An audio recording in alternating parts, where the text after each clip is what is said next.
안녕하세요. 오늘도 사연살롱을 찾아주셔서 감사합니다. 저는 부산에서 건설사를 운영하는 40대 여자입니다. 저는 10년 전 남편을 먼저 사고로 잃었어요. 저와 남편에게는 아들아이가 하나 있는데 남편이 세상을 떠났을 때는 아들이 고작 2살이었죠. 어찌나 막막하고 무섭던지 시간이 많이 지난 지금도 그때를 떠올리면 마음이 아프고 심장이 뚝 떨어지는 기분이에요. 그만큼 저는 남편에게 의지도 많이 했고 너무 사랑했어요. 남편은 정말 따뜻하고 좋은 사람이었거든요. 저뿐만 아니라 모든 사람이 남편을 다 좋아할 정도였죠. 그리고 무엇보다 남편은 가족을 생각하는 마음이 컸어요. 책임감이라고 하기엔 그 애정이 정말 남다른 사람이었죠. 그래서 늘 남편과 함께 있으면 사랑받는다는 기분을 느꼈는데 그만큼은 자기가 희생하더라도 가족이 행복할 수 있다면 기꺼이 모든 걸 다 내놓는 사람이었고 그래서인지 남편은 집안의 장남이라 자기가 집안 위에 뭐든 할 수 있는 걸 하려 했어요. 시댁은 대대로 건설사 사업을 하고 계셨거든요. 그래서 시아버님은 장남이 남편에게 회사를 물려주려 했었고 시아버님의 누님인 고모님이 상무이사직에 있던지만 자녀가 없어서인지 남편을 당신 아들처럼 챙기고 예뻐해 주셨어요. 그래서 남편 역시 꿈은 있었지만 진작에 포기하고 어릴 때부터 시아버님을 따라 회사에 나가 일을 배우고 대학 졸업 후엔 본격적으로 회사 일을 시작했는데요. 저 역시 결혼 뒤 남편을 돕기 위해 회사에 자주 나가곤 했어요. 저는 집안 형편이 좋지 않아 실업계 고등학교를 졸업하고 일찍부터 여러 사무실에서 회계 격리 일을 해왔는데 큰 도움은 아니었겠지만 그래도 제가 할 수 있는 일이 있어 저도 남편을 따라 회사에 할 수 있는 건 최대한 하려고 노력했어요. 그랬기에 시아버님은 저를 참 기특해 하셨는데요. 여기서 문제는 그런 저를 시어머니는 그다지 좋게 보지 않았다는 거였어요. 제가 고졸 출신에 친정도 내세울 것이 없다며 결혼을 반대하셨는데 시아버님이 저를 보시고 성실하고 인성이 바르잠이 좋다며 바로 결혼을 허락하셨고 당신 남편의 뜻을 거스를 수 없었던 시어머니는 마음에도 들지 않는 저를 며느리로 받아들이면서 저와의 갈등은 점점 심해져만 갔어요. 그리고 시아버님도 고모님도 남편만 챙기는 통에 5살 아래인 시동생이 찬밥 신세가 됐다며 되레 저희 남편에게 불만이 많으셨는데요. 시동생에게 가야 할 사랑과 관심까지 남편이 모두 가져갔다고 생각하는 시어머니는 누가 보면 친엄마가 아니라고 생각할 정도로 가끔은 남편을 홀대하곤 하셨어요. 너는 네 아버지도 있고 고모가 싸고 돌잖아. 그런데 우리 석현이는 누가 있니? 원래 집안의 막둥이면 그렇게 아끼고 챙긴다는데 어째 이놈의 집구석은 장난만 그렇게 위하는지. 그래서 나라도 네 동생 챙기는 거니 넌 서운해 마라. 엄마, 제가 언제 서운해했다고요. 저는 괜찮아요. 그리고 아버지도 고모도 워낙 회사 일로 바쁘고 석현이는 어려서 자주 못 보니까 그래서 생각을 못하는 것뿐이에요. 나중에 석현이도 회사에 들어오면 그때는 또 다르죠. 다르긴 뭘 달라. 좌우지간 진짜 마음에 안 들어. 그렇게 시어머니는 정작 본인인 서방님보다 자기가 더 서운해하며 분해하셨어요. 그리고 서방님은 아무 생각 없이 매일 술에 찌들어 살았는데 어린 나이에 벌써 노름에 빠져 있었고 무슨 세트처럼 여자는 또 얼마나 좋아하는지 월화수목 금토일 돌아가며 여자를 만나더군요. 하지만 그런 것도 결국엔 머리가 좋아야 하는 거였어요. 시동생은 머리가 나쁜지 노름만 했다 하면 다 잃고 왔고 여자도 다른 여자들에게 들키는 일이 다반사였는데 인간이 왜 저렇게 살까? 한심하게 보였죠. 거기에 걸핏하면 시비에 합의까지 해야 하는 사고까지 빵빵 터뜨려주니 집안이 조용할 날이 없었고 오죽하면 시아버님이 호적에서 파버리겠다며 카드 뺏고 용돈 끊고 집에서 쫓아낸 적도 있었는데요. 그럴 때만 어머님이 어찌나 전전긍긍 하시던지 그런 일이 생기면 저희 집에 찾아와 남편을 들들 볶았어요. 그러면 또 마음이 약한 남편은 자기 동생이라는 이유로 시아버님을 설득해 시동생을 다시 집에 들어갈 수 있게 했는데 그러면 또 시어머니는 언제 애가 달았냐는 듯 남편을 또 보는 둥 마는 둥 하더군요. 그리고 무슨 피해의식은 그렇게 심한지 시아버님이 회사 일로 늘 바쁘셔서 자기를 외롭게 한다며 그런 소외당해서 외롭다는 명분으로 흥청망청 사치스러운 생활을 이어가셨는데요. 결국 터질 게 터지고 말았어요. 당신 요즘 너무 쇼핑이 잦은 거 아니야? 요즘 경기가 얼마나 어려운데 돈 한 푼 벌지도 않으면서 돈을 그렇게 써? 어머, 지금 당신 내가 돈 쓰는 게 아깝다는 거예요? 석진이 처좀 봐. 회사 일 바쁘다고 하면 석진이 따라서 회사 와서 일하는데 대표 부인이라는 사람이 아무 생각 없이 돈만 쓰고 다니면 내가 당신이 좋게 보이겠어? 뭐예요? 지금 날 고졸 출신에 뭐 하나 볼 것 없는 쟤랑 비교하는 거예요? 기분 나빠. 나 이대 나온 여자인 건 몰라요? 내 친구들 다 그렇게 사는데 당신은 내가 당신 회사에 나가서 일이나 했으면 좋겠다는 거예요? 나는 싫어요. 내가 말을 말아야지. 이러니 내가 당신이랑 말 섞기 싫다는 거야. 아무튼 당신 계속 그렇게 사치만 부리면 당신 쓰라고 준 카드 죄다 없앨 테니 그런 줄 알아.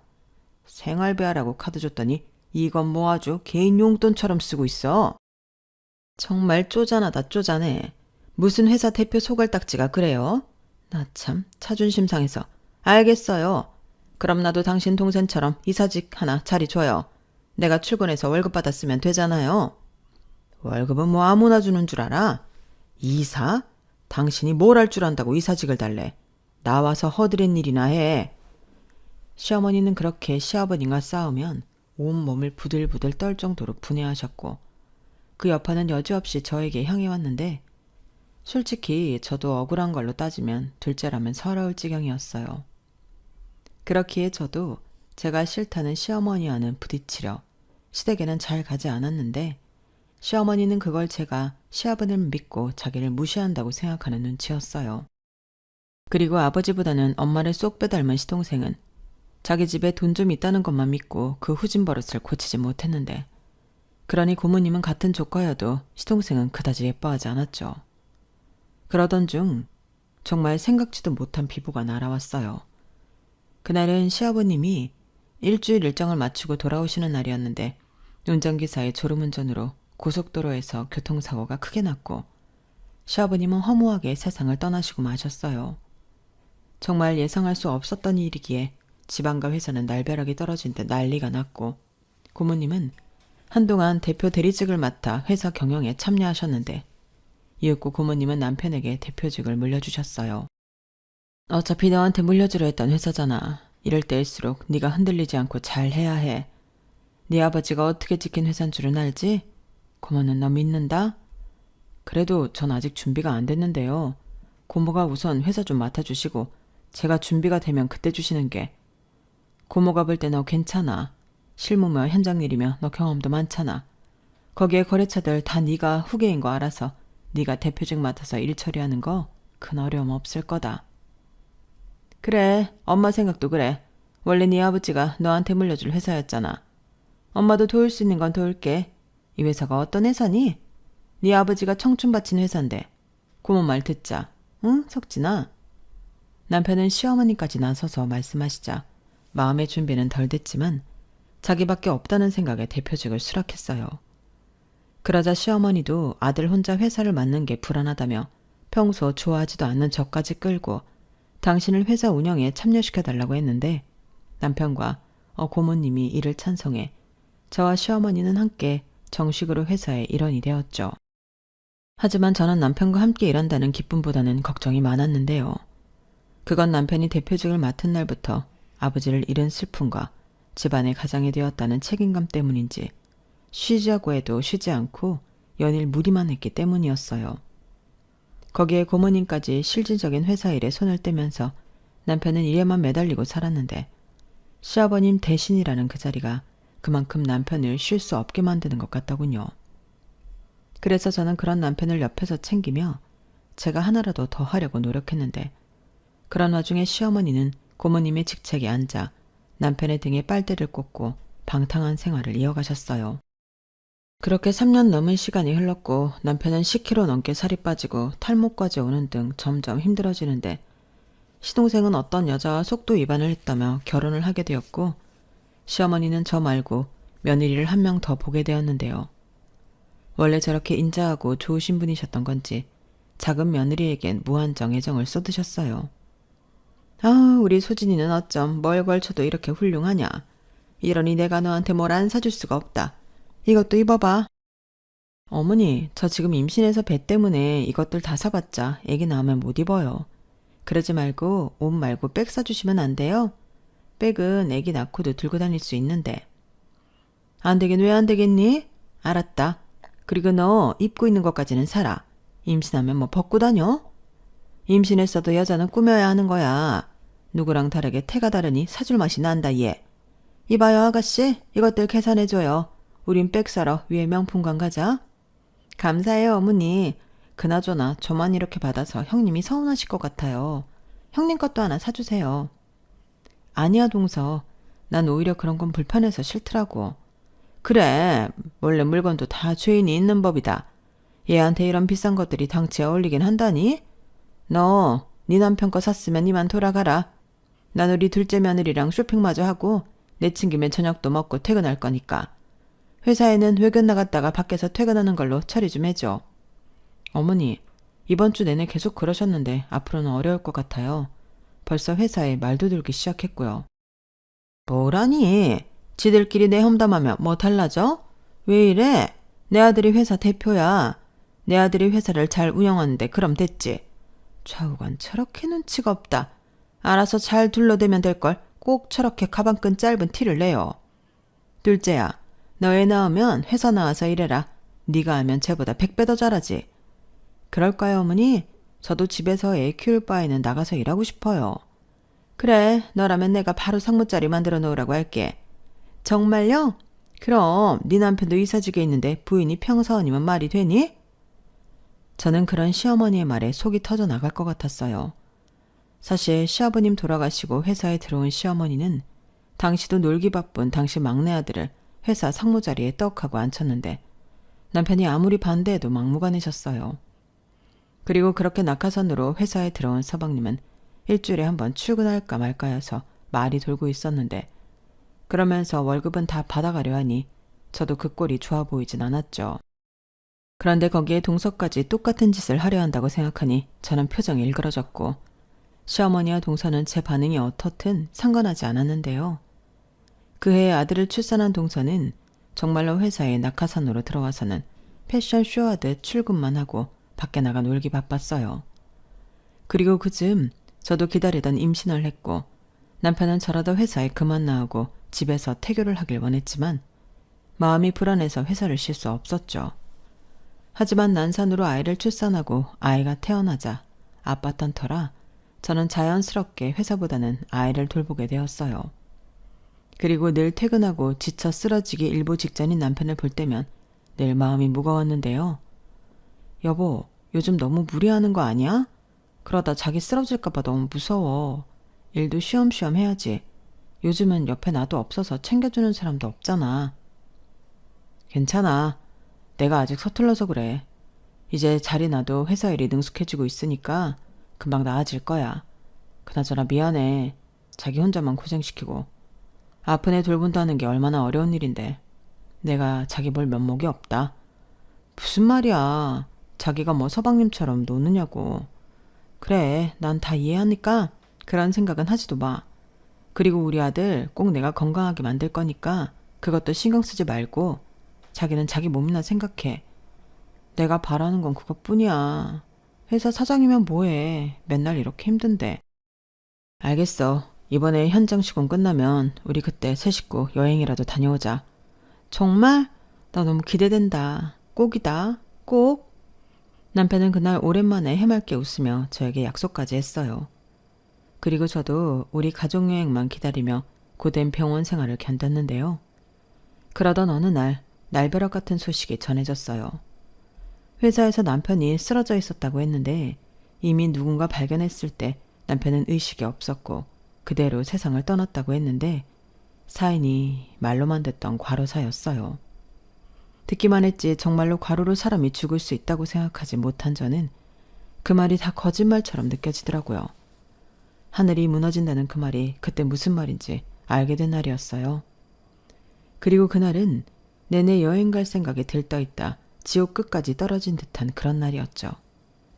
남편은 떠나고 아이는 아프고 시댁 식구들이 있었지만 어느 누구도 의지가 되지 않았으니 그 불안함은 말로 표현할 수 없었고 다행인지 시어머니가 어떤 사람인지 아는 고모님이 회사로 돌아오셨는데, 그러면서 시어머니와 고모님 사이엔 대표직을 두고 불꽃 튀기는 싸움이 시작됐어요. 하지만 저와는 상관없는 일이었죠. 오히려 저는 남편이 회사 일을 하다 과로로 떠났는데 그것보다 자신들이 대표 자리에 앉겠다고 싸우는 모양새에 보기가 싫었는데요. 고모님은 그런 저에게 찾아와 남편 대신이라고 생각하고 자기를 도와달라며 도움의 손을 내미셨어요. 이런 말 어떻게 들릴지 모르지만 난 이럴 때일수록 나를 도와야 한다고 생각해. 시어머니가 어떤 여잔지 알지? 그런 여자한테 회사를 맡기면 우리 석진이가 고생하고 노력한 게 다 물거품이 되는 거야. 내가 자식이 있어, 손주가 있어. 나를 도와. 그럼 내가 도울게. 너도 살아야지. 자식 생각 안 해? 저는 고모님의 말에 정신을 차릴 수밖에 없었어요. 고모님 말대로 아들을 키우고 살아야 했으니까요. 그래서 고모님의 제안을 받아들였고 아무래도 시어머님에게는 그 어떤 기대도 없었기 때문에 그날 이후 남편이 그랬던 것처럼 저는 회사에 최선을 다하며 하루하루를 보냈어요. 그렇게 1년 남짓 고모님을 도와 회사 일을 맡아 했는데 시어머님은 무슨 생각이신지 어느 날부터 전에 없던 저에게 관심을 갖고 챙겨주시기 시작하더군요. 참 별난 일이 아닐 수 없었어요. 첫째야, 점심 먹었니? 어째 계속 보니까 네가 너무 무리하는 것 같더라. 그러지 말고 우리 작은 애랑 같이 나가서 요 앞에서 점심 먹고 오자. 저는 괜찮아요. 하던 일도 빨리 마무리해야 하고 이따 오후엔 시우 병원 진료도 있어서 시간이 없어요. 아우, 그러다 너도 병나. 내가 네가 너무 걱정돼서 그런다. 고모님이 너한테 지금 잘해주는 게 왜인 것 같니? 자식도 없고 너 이용해서 그 자리에 오래 있으려는 계략이야. 근데 넌 내 며느리잖아. 나라도 내 식구를 챙기려고 그러는 거니까 밥 먹자. 먹고 하면 되지. 정 시간에 쫓기면 네 동수한테 하라고 해라. 어머니, 제가 이걸 어떻게 해요? 저 하나도 모르는데. 너도 회사밥 먹은 지가 얼만데 아직 그런 말을 해. 대학도 나온 똑똑한 애가. 너도 다 할 수 있어. 안 그러냐 큰애야? 어서 나가서 우리 맛있는 거 먹자. 내가 우리 며느리 몸보신하라고 예약도 다 해놨다. 정말 이상한 일이었어요. 전에는 그렇게 무시하고 저만 보면 족제비 눈을 하던 시어머니인데 그날부터 저를 무척이나 챙기셨고 처음엔 분명 무슨 꿍꿍이가 있다고 생각했기에 그런 시어머니를 밀어냈는데 제가 바쁘면 아들애까지 당신께서 챙기겠다는 시어머니에게 저도 점차 마음의 문을 열게 되었어요. 너랑 나랑 따지고 보면 같은 처지지 않니? 둘째 아치 남편도 있고 뭐가 아쉽겠어. 근데 너나 나나 이 망 아래서 챙긴다고 남편 잃고 그래서 문득 나라도 너를 챙겨야겠다는 생각이 들었다. 너 그동안 나한테 많이 서운했지? 저는 어머님이 그렇게까지 생각하시는 줄 몰랐어요. 원래 사람 사는 게 그렇다. 밉다가 측은했다가 원래 고운 정보다 미운 정이 질겨. 난 너한테 아무래도 미운 정이 깊은가 보다. 그러니까 지금이라도 나한테 의지하렴. 시우도 우리 장손인데 내가 챙겨야지. 내 아들이 남기고 간 유일한 혈육인데. 에휴, 석진이 생각하니까 눈물이 나네. 내가 별로 좋지 못한 엄마여서 내내 가슴이 아파. 이렇게 빨리 갈 줄 알았으면 더 아끼고 사랑해 줄걸.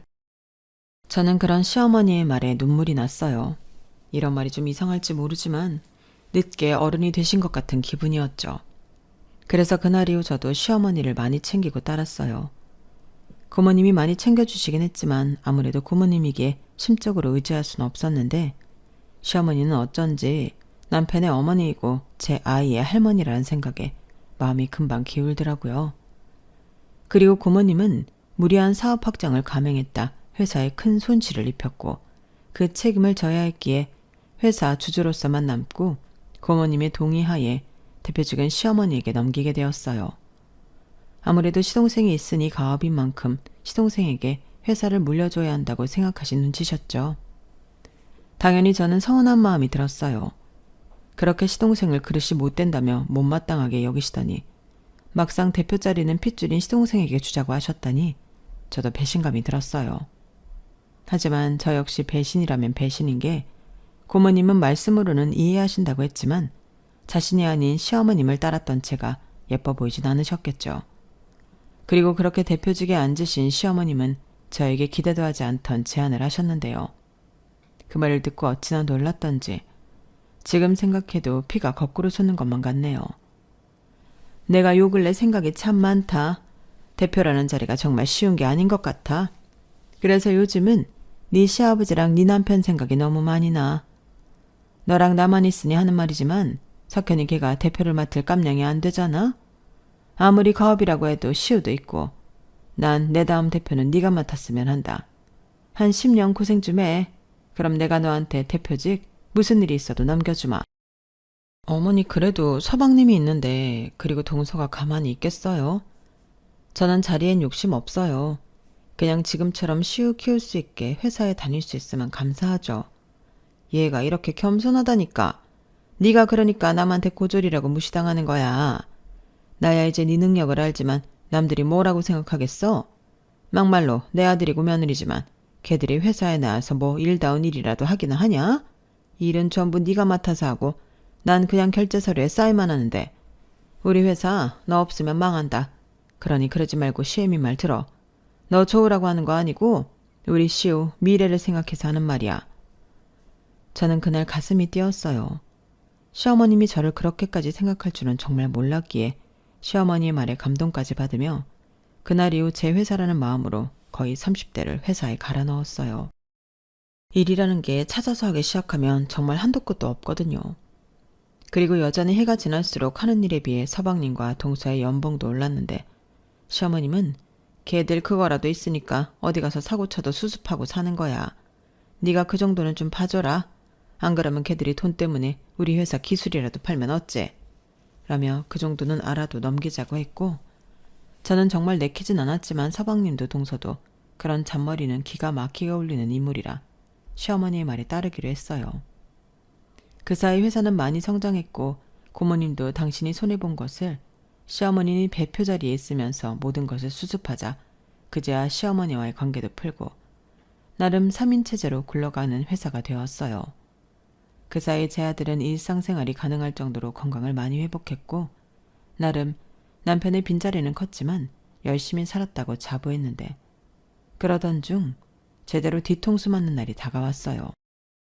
시어머니와 고모님은 서로 합치를 봤다며 지금까지 모든 걸 갈아 넣은 제가 아닌 서방님에게 대표직을 물려주기로 했다며 저에게 통보했고 이미 임원들 사이에도 합의가 끝났다며 저에게 이해하라고 통보하는데 워낙 제 회사라는 마음이 커서인지 저는 너무 화가 났어요. 따지고 보면 한 번도 제 회사였던 적이 없는데 회사를 통째로 뺏긴 기분이 들었고 시어머니와 고모님에게 노란한 기분이 들더군요. 그리고 얄미운 동서가 제대로 제 뒤통수를 치는데 제 안에 뭔가가 뚝 끊어지는 기분이었어요. 어머님 고모님, 저희 그이가 대표직을 맡게 된 만큼 손을 봐야 할 문제가 있어요. 형님의 연봉이 하는 일에 비해 너무 많은 것 같아 하향 조정이 필요한데 그렇게 하도록 하겠습니다. 대표는 그이니까 이건 그냥 그렇게 한다고 말씀드리는 거예요. 그래라, 고모님 괜찮으시죠? 우리가 석현이한테 대표직을 준 이상 저희는 그저 한 발 물러나 있자고요. 저나 형님이나 그동안 이놈의 회사 일한다고 제대로 여행도 못 다니고 쉬지도 못했는데 이제는 회사가 제대로 주인을 만났으니 우리도 한가롭게 여유나 즐기면서 살아요. 그래 그러자고. 신혜 너도 이해해라. 우리도 어쩔 수 없어. 우리가 뭐 힘이 있냐? 그리고 내가 전에는 생각을 못했는데 아직 너 젊은데 재혼이라도 해봐. 아휴 그러니 너도 이해하고 다니려면 다니고 아니다 싶으면 네 길 찾아가라. 고모님 어머님 세상에 이러시는 법이 어딨어요. 제가 그동안 어떻게 일했는데요. 자그마치 10년이잖아요. 어머 형님 누가 들으면 봉사한 줄 알겠네. 꼬박꼬박 월급 다 받아가셨잖아요. 이제 와서 연봉 좀 깎는다고 하니까 그렇게 난리치리세요? 꼬이시면 그만두시던가요. 저는 조몰래 짝이라도 한 저들에게 너무 화가 났어요. 그리고 대표직에 앉아서 자기 와이프가 하는 말에 그저 낄낄거리는 시동생을 보니 분노가 머리 꼭대기까지 치고 올라가는데 제가 시동생을 무시해서가 아니라 시동생이 회사를 맡으면 금방이라도 회사가 망할 것 같은 불안감이 컸어요. 이제 좀 제대로 자리 잡아서 여러 대규모 식용을 앞두고 있던 때였는데 이미 사전 계약과 미팅 같은 건 제가 진행한 일이라 저는 정말이지 눈뜨고 코 베인 듯한 기분이 들었어요. 하지만 그렇다고 남 좋을 일은 더는 하고 싶지 않았던 저는 그들 보란듯이 퇴사하겠다고 했고 동서는 비웃으며 꼴에 자존심이 있다며 그럼 당장 퇴사 처리시키겠다고 하는데 저는 그 길로 그들과 또 회사와는 연을 끊기로 했어요. 집에서 아들은 그런 제가 걱정이었는지 말도 제대로 하지 못하고 눈치만 봤는데 그제야 저도 아들이한테 미안한 마음이 들더군요. 그간 회사 일한다고 엄마 노릇도 제대로 하지 못한 게 한꺼번에 밀려왔어요. 그래서 이렇게 된 거 좀 쉬면서 아들과 시간을 갖자고 여행을 준비했는데요. 그렇게 한 달을 제주도에서 한가롭게 지내니 제 안의 분노도 잠시였지만 좀 가라앉는 기분이 들었어요. 그리고 저는 그들과 그 어떤 형태로든 엮이고 싶지 않았기에 이참에 조용한 곳에 이사를 하면 어떨까 고민하며 이사갈 곳을 물색하고 있었는데요. 무슨 바람인지 시어머님이 저를 찾아왔어요. 저기 이런 말 하게 돼서 나도 좀 불편한데 다시 회사에 나오면 어떻겠니? 대우는 전이랑 똑같이 하는 조건이야. 제가 왜 그래야 하죠? 어머님 믿는 서방님이랑 동서가 있잖아요. 원래 인수인계라는 게 있는 거잖아. 네가 따온 계약들인데 네가 쏙 빠져버렸으니 우리가 얼마나 곤란한 줄 아니? 전에는 안 입고 오면 그만두라고 하신 분들이 이건 또 무슨 경우예요? 어머님은 남 뒤통수 때리는 게 특기세요? 뭐야? 이게 좀 잘해줬더니 똥인지 된장인지 구별을 못하나? 시애미가 시키면 알겠다고 출근하면 될걸. 고졸인 주제에 뭐가 잘났다고 뻗대? 네가 그 학력에 어디 가서 취직이나 할 수 있을 것 같아? 시우 생각해서 내가 제안하는 거니 군말하지 말고 내일부터 다시 출근해라. 싫어요. 제가 왜요? 10년이에요. 저는 그 10년 동안 제 새끼도 제대로 돌보지 못하고 일했는데 제가 얻은 게 뭐가 있죠? 제 인생은 제가 알아서 할 테니 남의 인생 간섭하지 마시고 돌아가세요. 얘 좀 봐. 어쩜 말도 꼭 지 수준처럼 기분 나쁘게 하네? 왜? 내가 지금 네가 아쉬워 보이니까 꼴에 튕겨보겠다는 거야? 알았다. 관둬라. 너 같은 애도 하는 걸 우리 애들이 못할까 봐. 그래. 너 혼자 어디 잘 먹고 잘 살아봐라. 나중에 네 새끼 앞장세워서 도와달라고 하기만 해봐. 너랑 우리는 남이다 남. 염려 마세요. 그럴 일이 없으니까 당장 돌아가세요. 그리고 불쾌하니까 다신 찾아오지 마세요. 저는 시어머니를 쫓아내다시피 집 밖으로 내보냈어요. 그리고 다음날 회사의 여러 부장급 팀장들이 저에게 연락이 왔는데 아무래도 계약대로 시공이 어려울 것 같다며 대표인 서방님과 이사인 동서가 그 책임을 물어 해고하겠다고 협박을 하는 모양이었어요. 정말 생긴 대로 논다고 지들이 발로 뜰 생각은 하지 않고 사람만 찍어 누르려 하는데 겨우 가라앉힌 화가 들끓더라고요. 그래서 당장에 회사에 쳐들어갔어요. 회사는 시동생 것이지만 제 아래서 저와 함께 고생한 사람들이 제가 없어서 당하고만 있는 꼴은 도저히 볼 수 없었거든요. 그렇게 회사에 도착한 저는 시어머니와 치동서 내외와 단판을 짓기 위해 곧장 대표실로 향했어요. 이미 회사 직원들 모두 제 얼굴을 알기에 저를 막는 이는 아무도 없었는데 제가 막 대표실 문을 열려고 하자 원래도 높은 톤의 시어머니의 목소리가 들리더군요. 저는 내심 잘됐다고 생각했어요. 한 자리에 빌어먹을 시댁 식구들이 모두 모여있으니 잘됐다 싶었거든요. 그런데 제가 문을 연 순간 저는 제가 제 길을 의심할 수밖에 없었어요. 그들은 자신과 함께 작당한 고모님을 몰아낼 계획을 세우고 있었던 것 같았는데 그런 과정에서 30년도 더 묵은 비밀을 털어놓고 있었거든요. 석현이 그리고 둘째 너 말 잘 들어라. 우리가 그 늙은 여우 같은 그 여자를 왜 내쫓아야 하냐면 네가 네 아버지 핏줄이 아니라서야. 엄마 지금 그게 무슨 말이야. 내가 아버지 핏줄이 아니라니. 어머니 그 말은 그러니까 어머님이. 그래 내가 외도를 해서 낳은 자식이 석현이 너다. 남편이라는 남자가 하도 회사밖에 몰라서 내가 좀 외로웠어. 그러다 애를 가졌고 그 바보 같은 남자는 자기 애라고 믿는 눈치더라. 뭐 덕분에 나는 별 어려움 없이 석현이 너를 낳았는데 지금 여기에 누가 있니? 행여 네 고모라는 여편네가 이 사실을 알아봐라. 시우 그거한테 이 회사 준다고 난리칠 게다. 그 전에 우리가 그 여편네를 아주 쫓아버려야 해. 어머니 정말이세요? 저는 꿈에도 몰랐어요. 어떻게 그런 어마어마한 비밀을 30년이나 넘게. 그러다 형님이라도 이 사실을 알면. 그건 걱정하지 마라. 내가 혹시 몰라서 가서 회사 출근 다시 하라고 했더니 아주 질색을 하더라. 우리랑은 아주 연 끊고 살고 싶어하는 눈치였어. 그러니 그년이 찾아올까봐 걱정하지 않아도 돼. 이젠 정신 똑바로 차리고 회사 운영이나 잘할 생각하라고. 우리 장손을 생각해야지. 엄마, 그래도 그렇지. 형도 엄마 자식이잖아. 근데 어떻게 형수한테는. 으이그 모자란 놈. 네 형이 내 아들이면 내가 그러겠니?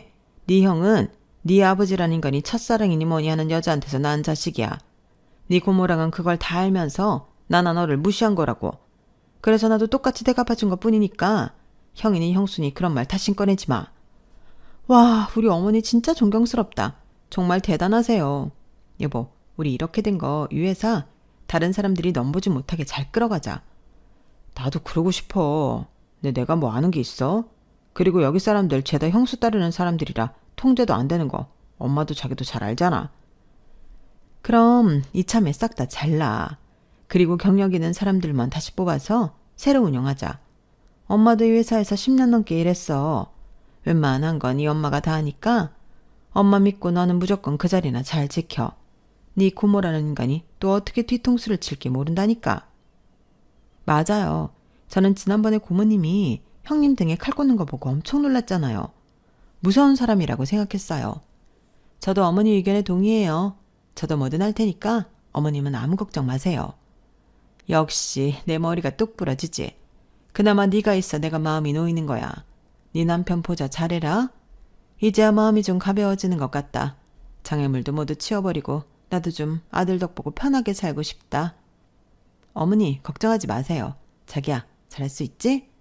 그야 그러고 싶지. 근데 난 영 불안하네. 왜? 저는 더는 그 인간들의 대화를 듣고 있을 수 없었어요. 그래서 고모님께 전화해 회사로 빨리 오시라고 했고 그대로 대표실 안으로 쳐들어가서 대표실을 뒤집어 놓았어요. 불안할 수밖에 없지. 그렇게 큰 죄를 짓고 어떻게 아무렇지 않게 그 자리에 있을 수가 있겠어. 내가 당신 하는 말 다 들었어. 정말 대단하다. 인간들이 어떻게 그럴 수 있지? 오히려 그나마 양심 있는 건 그 대표 자리에 있는 놈 하나네. 뭐야? 너는 왜 여기 있어? 너는 이제 이 회사랑 아무 상관없는 사람이잖아. 맞아요. 형님은 퇴사해서 이젠 잡상인이라고요. 당장 나가세요. 그래? 난 잡상이면 넌 뭔데? 이 회사가 어떤 회사인지는 알지. 대대로 내려오는 가업이야. 근데 거기 대표 자리에 앉은 사람은 자격이 있나? 핏줄도 능력도 뭐 하나 없어 보이는데? 내가 다 바로잡을 거니까 기대해. 뭔 개소리야. 너 당장 안 나가? 이것들은 밖에서 놀고 자빠졌나? 잡상인 통제도 제대로 못하는 거야? 밖에 사람 없어. 이 물건 당장 끌어내. 시어머니라는 여자는 얼굴이 시뻘겋게 달아올라서는 목에 핏대까지 세우며 소리쳤어요. 그리고 그때 제 연락을 받은 고모님이 잔뜩 화가 난 얼굴로 대표실 문에 들이닥쳤고 저는 그제야 통화 중인 핸드폰을 종료시켰어요. 저는 긴 이야기를 할 수 없어 대략적인 이야기만 한 뒤 핸드폰을 계속 켜놓고 그들과 싸웠고 오시는 길에 모든 걸 다 알게 된 고모님은 그야말로 겹겹이 오는 배신감에 치를 떨었는데요. 오자마자 이렇게 소리쳤어요. 끌어내긴 누굴 끌어내. 여기 참놈들은 니들이잖아. 이 도둑놈들. 그리고 나라고 니들이 내 뒤통수 칠 거라는 거 모르고 있었겠어? 이미 다 손을 써놨다고. 고모님은 대표실에 10개도 넘는 도청장치를 손수건에 보여줬어요. 그러자 시어머니도 서방님 내에도 경악을 금치 못했는데 그 뒤로 고모님은 자기 집안의 모든 사람들을 동원해 시어머니가 저지른 행각에 대해 고발하고 그들을 회사 내에서 영원히 내쫓아버리든 그들의 해이만을 다루는 회의를 열었는데 결과는 뭐 보나 마나였어요. 회사는 물론이고 시아버님에게 물려받은 유산들까지 싹 몰수하기 위한 법적인 절차가 이루어졌고 고모님은 그제야 눈물까지 흘리며 저에게 자기도 속은 거라며 미안하다고 다시 회사로 돌아달라고 부탁을 하셨는데 저는 남편에게 미안했지만 더는 그 회사로 돌아가고 싶지 않더군요. 그리고 며칠 뒤 어려움을 호소한 직원들이 저에게 의논할 것이 있다며 찾아왔고 지금의 회사를 창립하게 되었어요. 더는 어떤 세력에 휩쓸리지 않는 그런 회사를 만들고 싶다는 뜻이 한 곳에 모여 만든 회사였죠. 그리고 저는 그 직원들의 부탁으로 대표직을 수락했고 남편에 이어 저를 따르던 직원 모두가 저희의 회사로 이직해 왔는데 정말 감동도 그런 감동이 없더군요. 정말 꿈 같은 일이었어요. 허무하다고 생각한 것들이 사실은 모두 쓸모없는 일은 아니었어요. 그 뒤 많은 것이 변했어요. 물론 저는 다시 바빠져야 했지만 이젠 아들도 저를 이해하기 시작했고 먼저 회사 거래하던 사람들이 소식을 듣고 저에게 손을 내밀었는데 결국 고모님은 모두 동의했다며 저에게 회사를 넘기겠다고 하셨어요. 나도 이제 나이가 많잖아.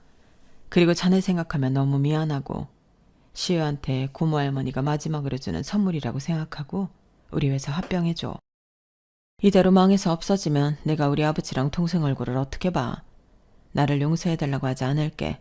그저 우리 회사만 받아줘. 아무 조건 없어. 집안 어른들도 시우가 있으니까 모두 동의하셨고. 그래도 전 좀 그런데요. 괜히 그 회사랑 합병했다가 다른 말 나올 수도 있고 저는 이제 가업이니 뭐니 싫거든요. 시우가 원하지 않으면 사업도 물려주지 않을 거예요. 그래, 시우가 그러고 싶다면 어쩔 수 없지. 그냥 내 손에서 망하는 게 싫어서 그래. 어쩌면 난 정말 죽을 때까지 그 죄책감 어쩌라고. 나도 일체 경영에 손 뗄 거고 더는 너한테 이래라 저래라는 사람들 없을 거야. 혹시 알아? 그 인간 같지도 않은 것들이 치근덕거리면 나만한 좋은 카드가 없잖아. 나도 그동안 벌만큼 벌었어. 그냥 편하게 지내고 싶어서 그래. 석진이한테 미안하기도 하고. 알지? 내가 석진이 예뻐한 건 이런저런 계산이 아닌 거. 이렇게 고모로서 사과할 수 있게 해줘.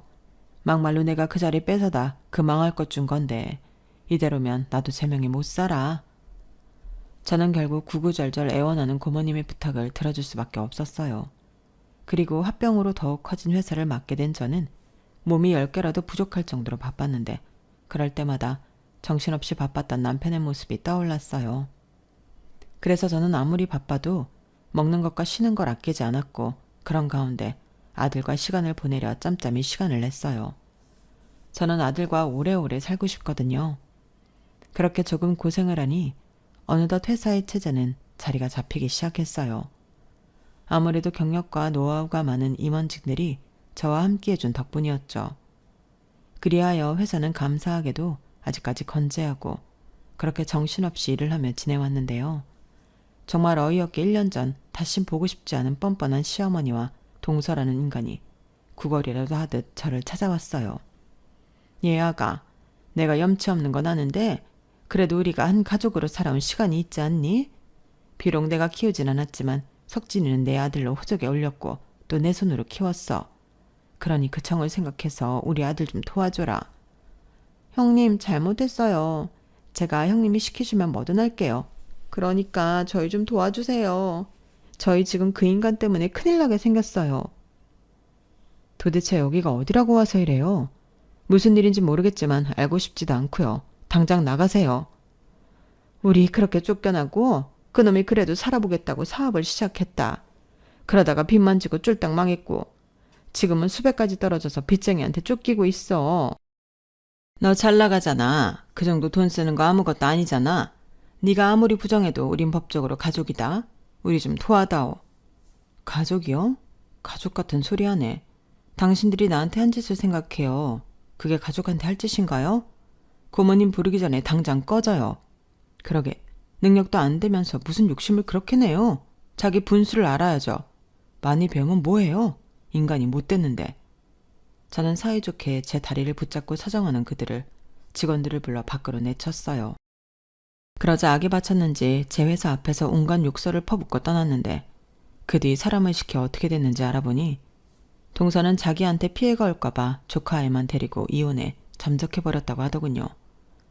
시동생도 빚쟁이 때문에 잠적하고 동서도 이혼해 잠적한 가운데 시어머니는 반쯤 미쳐 길거리를 떠돌다 사람들의 신고로 시설로 갔다는 것 같은데 평생 그렇게 당신이 지은 죄값을 치르며 사셨으면 좋겠다고 생각했어요.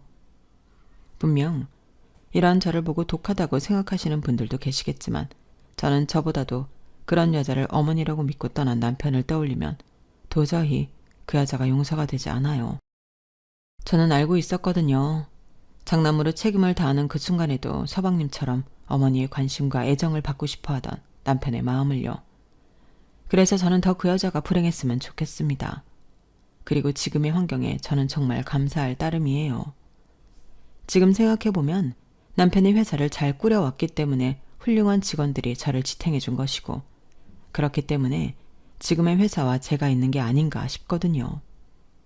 그리하여 저는 앞으로도 더 열심히 한 가족이라는 생각으로 회사를 잘 꾸려나가고 싶어요. 저희 회사에 다니는 모든 사람들이 행복했으면 좋겠거든요.